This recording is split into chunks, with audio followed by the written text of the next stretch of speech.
What's up, ladies and gentlemen? It's Daniel here from the Geek Speak Nation channel, and I've got to say, one, I didn't expect to make this video today. I've always wanted to talk about Promise Neverland recently. Originally, the video I was going to make this week was going to be about Jujutsu Kaisen, but that's going to have to be pushed till next week because I'm still in the scripting process. But this Season 2, Episode 5 of The Promised Neverland just happened, and I just have to talk about it.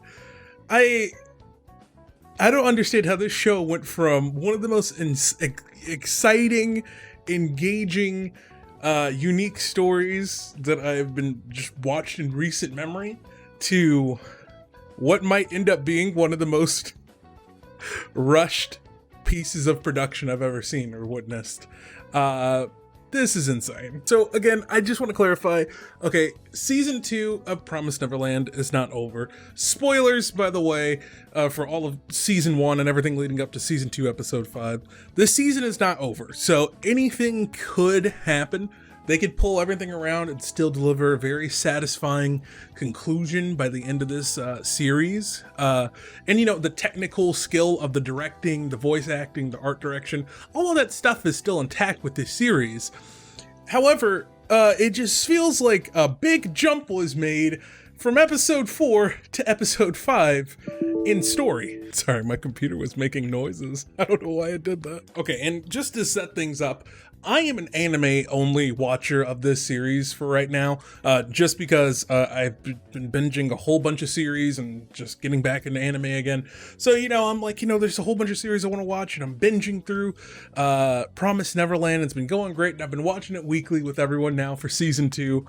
And I get to this episode, and they're like, it's been 6 months since episode 4, and I'm like,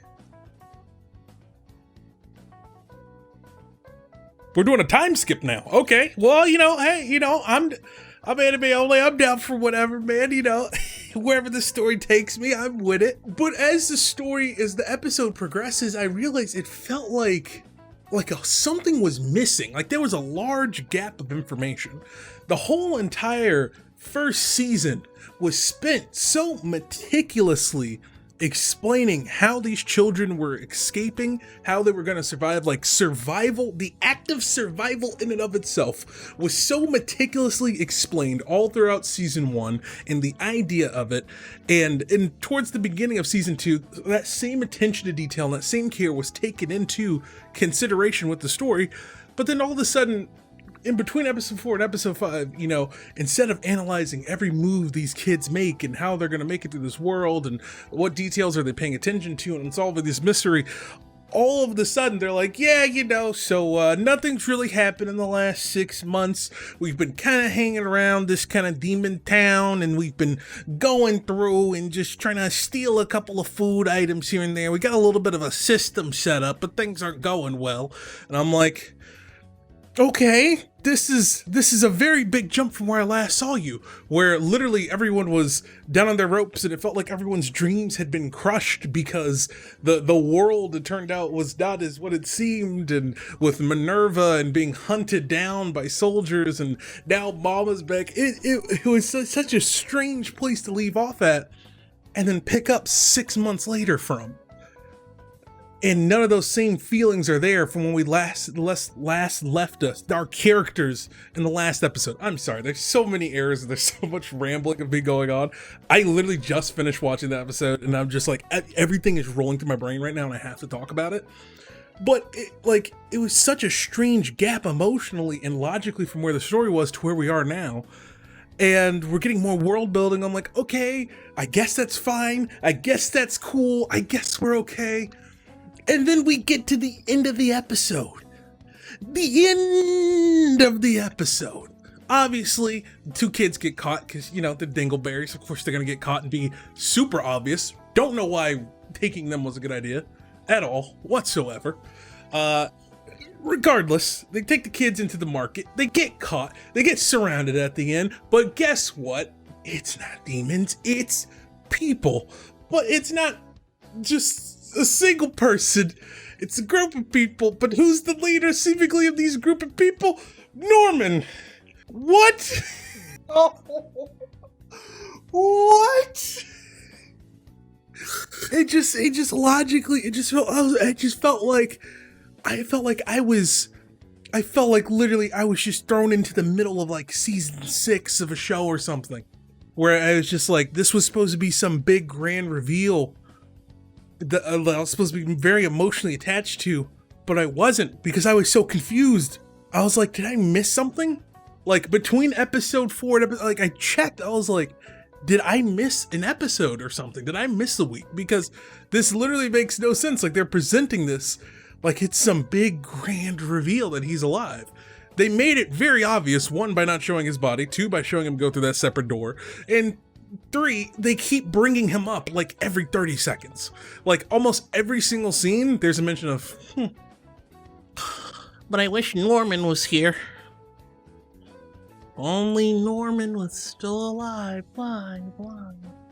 Like they laid on the foreshadowing very thick, but when I counted it out, it's only been like 7 episodes since we last saw Norman.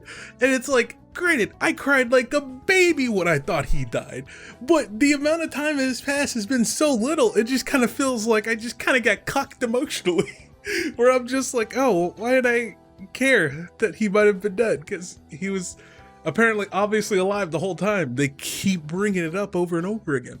And so I look at it and I'm like, hold on, something just feels off. And I do what I try not to do. I went on anime Twitter, and I'm on anime Twitter and I'm thinking to myself, all right, this is a cesspool. I don't know what the Neverland Ranch. I don't know what the Promised Neverland community is like on Twitter. It's probably trash like every other anime community on Twitter, but you know what? Screw it. Let's do it. Let's go in here and see what they have to say about it. And everyone's like, I cannot believe they just skipped 60 pages of the manga. And I'm like, or 60 chapters. And I was just like, what? What timeline are we in?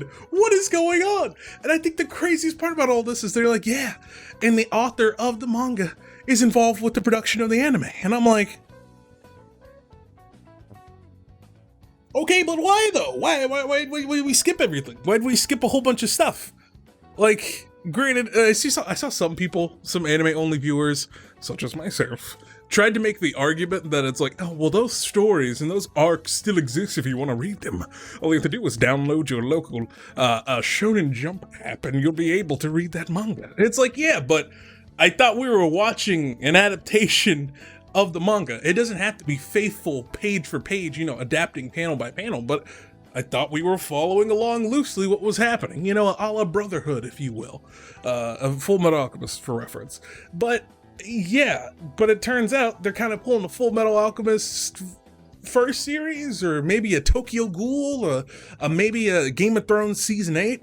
Now, granted, like I said, this series is not over. They can still turn this around and make a really good anime adaptation, possibly. But it's just so strange that you have the source material that just recently ended, but you're still choosing to go your own path about creating the story and how you get to certain plot points and introducing plot points that didn't exist in the beginning and just making an anime exclusive story. I don't know why this choice was made. It's very confusing. And it's not to say that they won't tie in any of the missing arcs in the future into content, but from what other people are saying online is that it seems like they're trying to beeline it to the final act of the story, which is nuts. So yeah, this is crazy. This is absolutely insane. And the reason I'm very apprehensive about saying that, like this is totally going to be the death of the show and it's going to, completely ruin it. Although I'll probably make some form of a clickbaity thumbnail because, why not? But the reason why this is so strange is because you have the author involved and you have the source material right there. And you did a really good job, apparently, from what people who have read the manga and saw the anime said about season 1. So it's like, why wouldn't you want to keep the same thing up for season 2? I don't know. This makes absolutely no sense. And it makes me very worried to watch the rest of this series. And that, like I said, that it feels like that I just like, I get invested in this show, and then they're like, yeah, we're gonna not continue the exact same thing that we were doing that made it very successful the first time around. But I don't know, we'll see how it goes. Because I mean, like I said, the elements that really made the show for me, you know, were the voice acting, the haunting score, the art direction, you know, a lot of those elements are still intact and are still present in this episode. And if you view it in a vacuum and you try to ignore the emotional and logical gaps that kind of appear going from episode 4 to episode 5, it's still a part of what has been otherwise a very well-produced anime.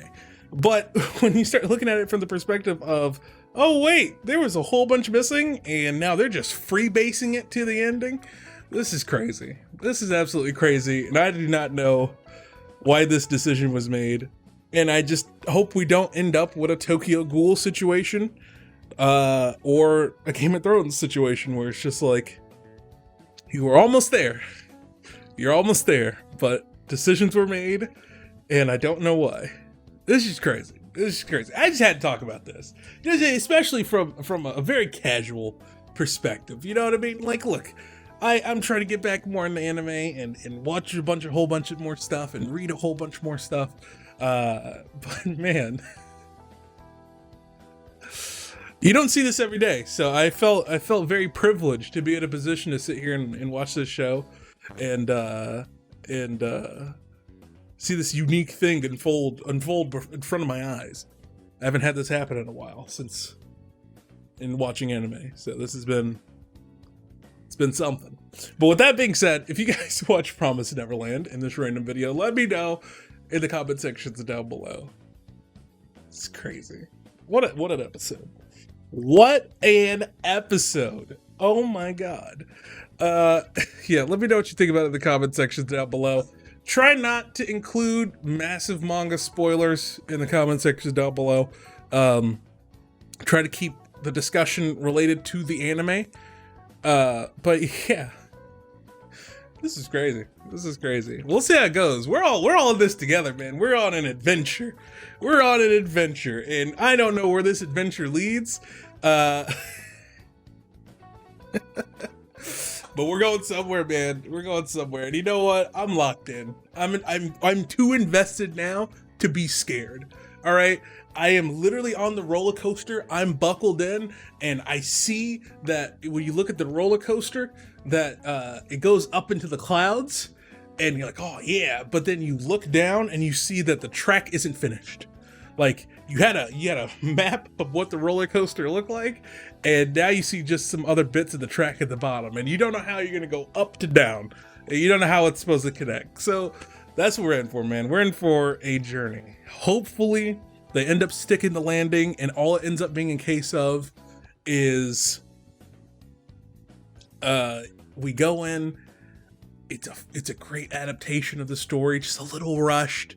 But, you know, for those bits and pieces that you're missing, you can just go read the manga and you're all good. Either way, you're satisfied on both ends. That's what I'm hoping is the case. But I don't know, man. History has not been favorable to the situations where the manga and the anime start going very sideways from one another. But okay. With that being said, let me know what you think about this in the comment sections down below. Thank you so much for watching.